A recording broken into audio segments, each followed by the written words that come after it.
aquele seu amigo que disse não para você em determinada época da convivência de vocês, ou até mesmo o pai, a mãe, o namorado, o esposo, ou a namorada, ou o esposo, fez isso simplesmente pelo fato de que foi necessário mostrar a você um limite ou uma limitação em que a própria pessoa tinha em relação a determinado processo. O que ocorre é que nesse processo, quando as pessoas expõem até que ponto é que você pode vir até mim e que eu também posso ir até você,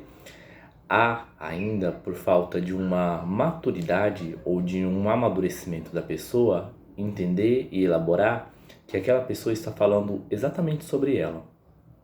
que não necessariamente é sobre você, tá? E aí, nesse processo, muitos ou muitas pessoas entram em dor, porque ao receber esse limite, essa imposição de limite, acaba vindo para dentro com o significante de que a outra pessoa não gosta de mim, de que a outra pessoa está me abandonando, ou de que a outra pessoa foi ingrata, ou de que a outra pessoa foi injusta, de que eu fiz tudo por essa pessoa e aí ela pega e faz isso ainda comigo, né? E aí aqui nesse vídeo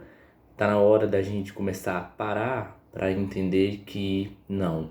necessariamente o outro foi injusto, não necessariamente o outro foi ingrato e não necessariamente o outro está te abandonando.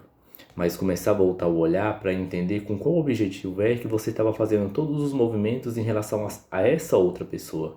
né? Porque se você se sente frustrada, abandonada ou até mesmo injustiçada, então com qual objetivo era que você estava fazendo todos os movimentos que você estava fazendo em relação a essa pessoa? Quando você para poder observar, aí pode ser que você identifique que talvez a outra pessoa ela não seja má, igual você falou, ou igual você julga que seja, quando na verdade a outra pessoa estava sendo apenas sincera com você em assumir que eu não consigo fazer determinada coisa, por conta que fazer determinada coisa vai mexer comigo. E se a gente fala tanto sobre amor próprio, prioridade, autoestima, autovalor e tudo isso, a gente precisa parar para entender que quando o outro impõe o seu limite, novamente, ele está falando mais sobre ele ou sobre ela do que sobre você, né? E isso vai vir de um significante próprio dessa pessoa. E se nesse momento em específico essa relação ela não consegue se estabelecer porque eu, por exemplo, não consigo estar dentro desse relacionamento, então eu respeito aquilo que eu sinto, eu saio desse relacionamento e aí eu deixo você com toda a liberdade para fazer aquilo que você quer fazer da sua vida. E aí, novamente, não necessariamente significa que a outra pessoa te abandonou. Será que é a outra pessoa que te abandonou? Ou será que é você que está se abandonando para estar com essa outra pessoa? Será que a outra pessoa foi ingrata com você? Ou será que você foi ingrata com você quando você não conseguiu entregar para si na mesma quantidade que você estava entregando para outra pessoa? Será que você vem se priorizando, vem se valorizando, vem se observando e principalmente se dando a oportunidade de receber ou de se doar para si na mesma proporção ou até mesmo mais do que o que você doa para os outros? Então, quando a gente para observar isso, a gente entende que o outro pode sim acionar na gente algo, mas as decisões que o outro toma não tem relação com a gente, ela tem relação com essa única pessoa, independente de qual decisão seja ir embora, seja permanecer, porque você só permanece aonde te faz bem e só sai da onde não te faz mais bem. Só que isso não é o externo, necessariamente, que vai te proporcionar o bem-estar ou o mal-estar. É o que interno faz com que eu queira ficar naquele local ou não.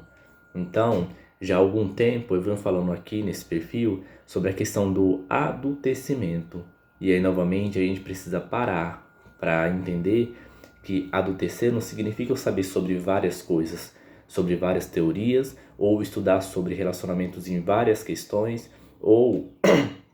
estudar sobre vários cursos em várias questões. Eu preciso parar para entender que o amadurecimento ele não acontece simplesmente só pelo racional do tanto de coisa que eu sei, mas ele acontece também pelo emocional, que é o quanto que eu conheço as minhas emoções, sei lidar com elas, sei acolhê-las, sei respeitá-las e principalmente respeitar a opinião, decisão e conduta da outra pessoa, porque tudo o que o outro faz corresponde a ele e tudo o que você faz corresponde a você. Saber respeitar o limite de uma outra pessoa é essencial para que a outra pessoa também saiba respeitar o seu limite. Mas se o outro sabe colocar um limite e você ainda não aprendeu a realizar esse limite, então a gente precisa parar para olhar e perceber aonde é que eu estou deixando muito aberto e eu preciso afunilar um pouquinho mais para que eu tenha mais para mim, para que depois eu também possa doar para as outras pessoas.